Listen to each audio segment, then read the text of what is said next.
Buenos días, mi nombre es Lorena Denise Calle Rosasco, soy estudiante de la UPC del programa EPE, el curso Economía, sección FP28 y presento la tarea académica número 6. Mi docente es la profesora Rita Osnayo Delgado. En el presente informe les hablaré sobre la variación de precios y la inflación, los tipos de la inflación, mediciones, causas de la inflación, puntos de vista monetarista, grados de la inflación, efectos positivos, crecimiento de la inversión productiva, métodos de reducción y proceso hiperflacionario.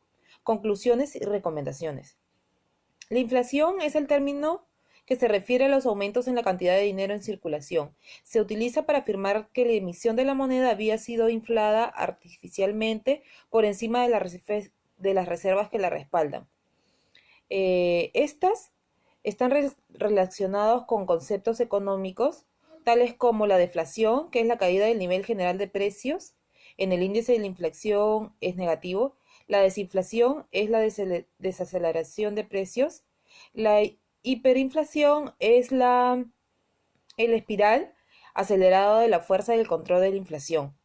La estanflación es la combinación de la inflación, crecimiento económico lento y el estancamiento de la economía y el alto desempleo. La reflación es el intento de elevar el nivel general de precios para contrarrestar las precisiones deflacionarias. Los tipos de inflación son la inflación por política monetaria, la inflación por consumo-demanda, la inflación por costos, la inflación por autoconstruida, que es generada por un fuerte crecimiento en el futuro en los precios, y por ende se comienza a ajustar los precios desde antes para que su aumento sea gradual, ¿no? También tenemos la inflación generada por expectativas de inflación. Ahora les hablaré sobre las mediciones. Puesto que hay muchas medidas posibles del nivel de precios, hay muchas que son posibles debido a la inflación de precios. El índice de precios del consumidor, que es el IPC, el índice de precios de consumo personal de gastos y el deflactor del PBI.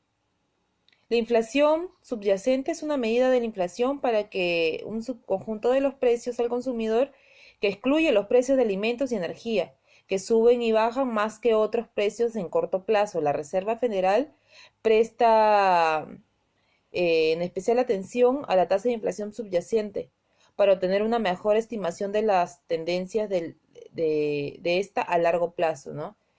Eh, Ahora les hablaré sobre la clasificación de la inflación según su magnitud. Esta puede ser inflación moderada, inflación galopante, hiperinflación. Eh, También tenemos la inflación de costos, inflación austroconstruida que ya les había mencionado, y sus causas son el punto de vista monetarista. Estos se pueden medir a través de grados de inflación que pueden ser acumulativas, que ocurre cuando el precio de los bienes y servicios aumenta y a la par sus costos. Imprevista, que no se puede prever, ya que puede ser debidamente por problemas externos como la caída de la moneda extranjera. La anticipada, que se puede prever y que se ve reflejada en el mercado capital, ¿no? La galopante, que ocurre cuando hay un aumento de precios y esto se ve reflejado en un aumento de salarios y a la vez en un aumento de gastos, provocando así una alza de precios. Los efectos de la inflación son efectos generales, efectos negativos.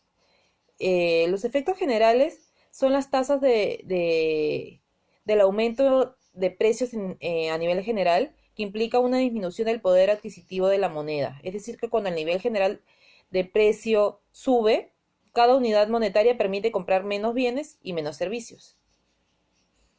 Los efectos negativos de las tasas de inflación elevadas son impredecibles y son consideradas nocivas para la economía. Añaden ineficiencias, inestabilidad en el mercado, haciendo esta inflación muy difícil para realizar los presupuestos y planes a largo plazo.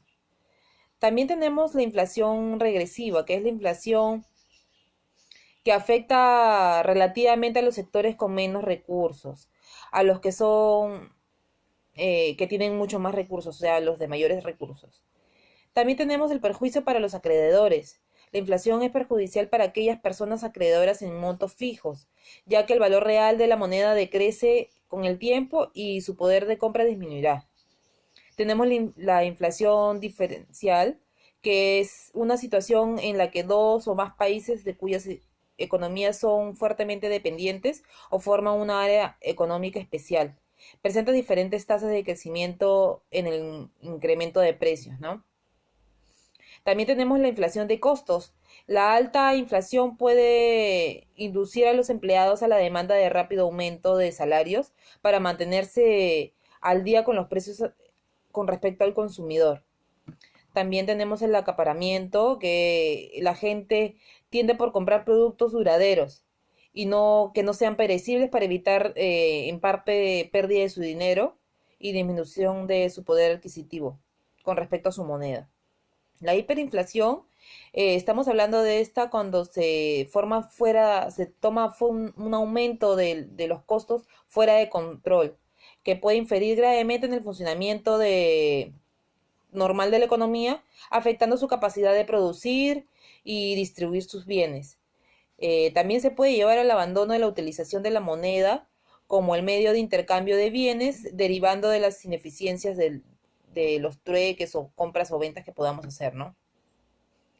Tenemos los ciclos económicos, también tenemos los efectos positivos. Los efectos positivos son los que incluyen la posibilidad de los bancos centrales en los estados de ajustar las tasas de interés normal, con el propósito de mitigar una recesión y de fomentar la inversión en proyectos de capital no monetarios.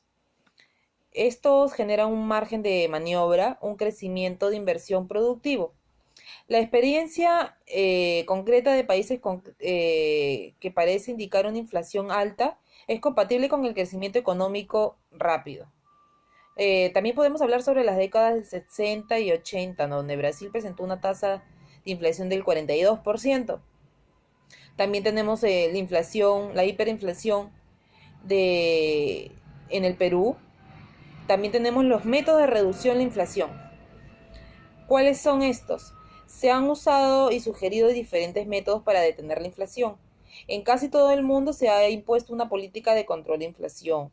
A pesar de que no existen pruebas de que resulten dañinas por debajo del 8 o el 10%, también tenemos las políticas monetarias, que hoy en día es una herramienta principal para controlar la inflación monetaria, ¿no? Los bancos centrales pueden influir significativamente en este sentido, fijando tasas de interés más altas y reduciendo la tasa monetaria, ¿no?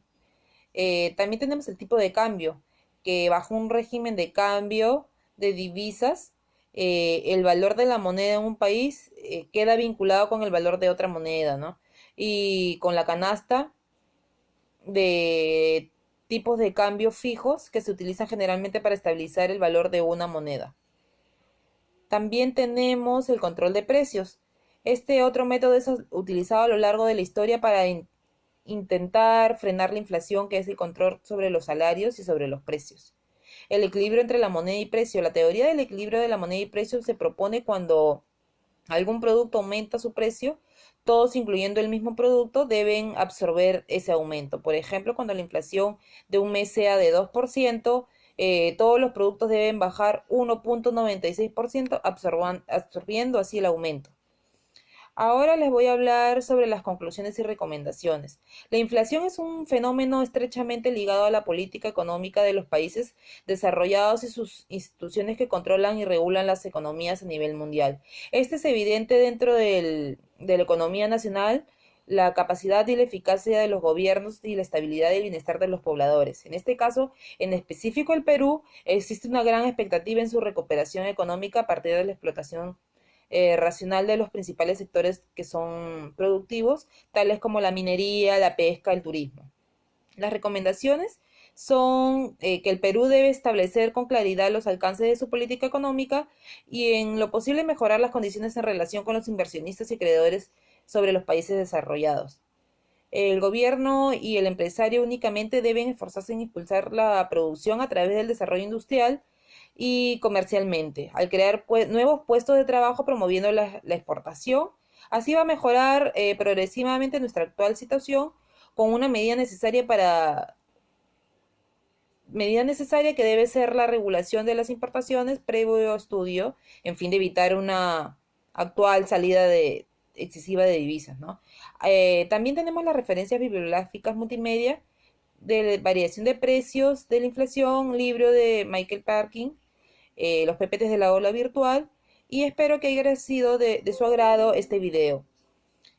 Muchas gracias, muy buenos días.